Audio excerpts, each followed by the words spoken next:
Bienvenue à tous dans ce JT20. Le Salon des entrepreneurs de Guinée a procédé ce vendredi à Conakry à la remise du deuxième chèque aux lauréats du concours SADEN 2021.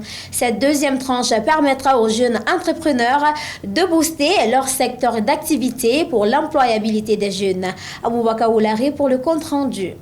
Le Salon des entrepreneurs de Guinée est toujours déterminé à booster les jeunes entrepreneurs guinéens. Quelques mois après la remise du premier chèque, les lauréats du SADEN 2021 ont reçu ce vendredi à Conakry la deuxième tranche pour leur permettre d'aller loin dans leur ambition. Notre coopérative évolue dans la riziculture à Koba.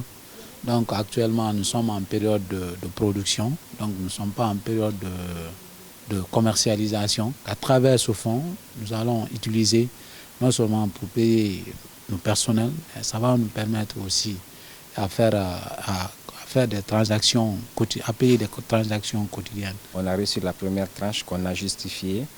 Donc aujourd'hui, on nous a appelé pour une deuxième tranche qu'on compte exploiter aussi à bonne échéance et essayer aussi de donner un bon résultat. Mon entreprise, c'est une entreprise d'artisanat qui confectionne des chaussures et des sacs en cuir. SADEM aujourd'hui, ils ont respecté leur engagement. Le premier tranche, ils nous ont donné, ils nous ont expliqué pour qu'on puisse travailler et donner les rapports. Pour les responsables du SADEN, il s'agit tout simplement de lier l'acte à la parole. Madame Salimatou Sako, vice-présidente du comité d'organisation, souhaite une bonne utilisation de ce fonds. C'était important pour nous de remettre cette deuxième tranche. La première tranche avait déjà été remise et il fallait que l'on puisse respecter nos engagements parce que lorsque nous allons vers les partenaires, nous leur demandons de nous aider à aider les startups et les entreprises. Donc c'est un sentiment de fierté. Au nom de tout le comité d'organisation du SADEN, nous sommes fiers et heureux de contribuer, aussi petit soit-il, à cet écosystème entrepreneurial guinéen. Lorsque l'on utilise l'argent public, il faut que l'on puisse rendre compte, il faut que l'on puisse faire des rapports. Donc sur les 12, il y en a à peu près 4 ou 6 qui n'ont pas encore reçu leur deuxième tranche, justement parce que nous attendons que certains rapports soient mis à jour et soient soumis.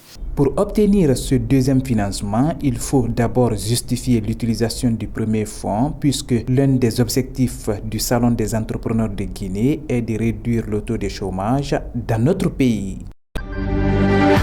C'est la fin de cette édition, mesdames et messieurs. Tout le plaisir a été pour moi de vous informer. Surtout, continuez de nous suivre sur nos différentes plateformes de communication, Facebook, Twitter, Instagram, LinkedIn. Bonsoir.